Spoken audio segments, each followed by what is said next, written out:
name is Lisa. I am 33 years old.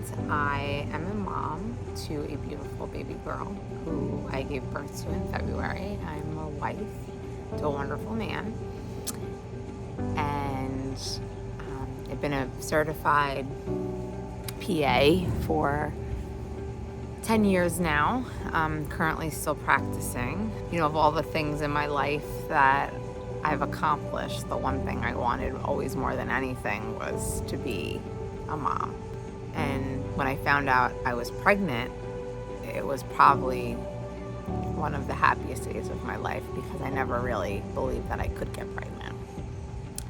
Back in 2013, I was diagnosed with stage 4 endometriosis, and endometriosis is where the lining of your uterus, your uterine lining, sheds and grows in other places it's not supposed to, which can lead to painful periods, painful intercourse, irregular periods, infertility.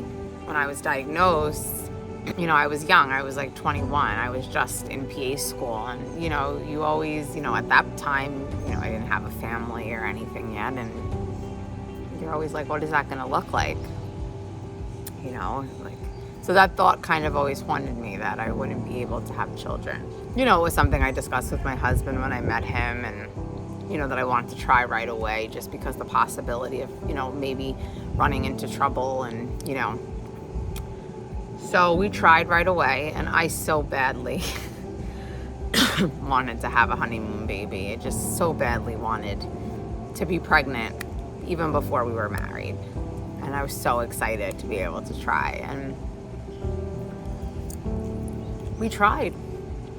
And trying is not fun or easy for anybody who's tried. It can be very frustrating month after month. But by the grace of God, we were able to conceive. And we were just so overjoyed. Like we were going to be parents. And you have this whole idea of what that's going to look like, right? Like what your pregnancy is going to look like, what maternity leave is going to look like. It just wasn't what we thought it was going to look like.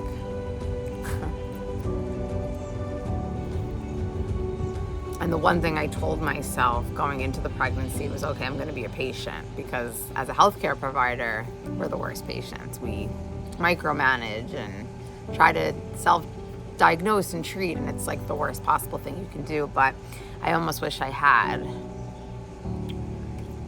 because at the end of the day, I feel like I was really failed. And I think a lot of women are failed. And I'm here to talk about that and my experience and my journey and how I navigated a really tough, horrible diagnosis of postpartum depression and how I overcame it. Because it was probably the hardest thing I've ever done in my life. I kept saying I would go to PA school 15 times over than to go through a minute of this. You wouldn't wish it on your worst enemy. It all kind of seems like a blur, and I still probably haven't processed most of it. But I'm definitely here to tell somebody that you can and you will get to the other side with the right treatment, the right support. So I'm here to bring awareness to women, share my full story, and educate so that we will have the tools or the resources if you do get a diagnosis like that. Because 1 in 5 will be diagnosed with a perinatal anxiety or mood disorder, which is called an umbrella term. It's a PMAD.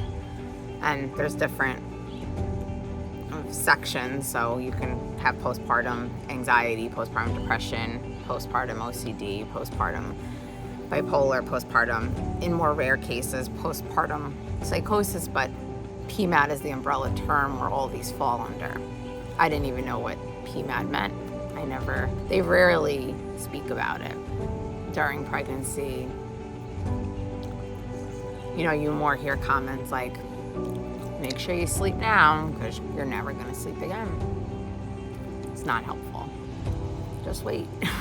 Your whole life's gonna change. And yes, your whole life does change. It does. It is a huge, huge life transition. It's a huge identity shift. It's all of those things. But a lot of those transitions, they're also very wonderful. But if we would talk more about reality of postpartum depression isn't going anywhere. It's been going on for years. Why are we pretending like it's not a thing when it is, when it's the number one complication of childbirth? That's unacceptable. I shouldn't have to beg and scream from the bottom of my lungs to be seen and heard, to be treated. We wouldn't do that to someone who had high blood pressure. We wouldn't do that to somebody who had diabetes. We wouldn't do that to somebody who had cancer. Why are we doing that to somebody who has a real medical diagnosis and a real illness? So I'm here to share with you my story, how I became diagnosed and kind of when it started, and my recovery and my treatment, and how it really was so hard. But how it's such a testimony to God,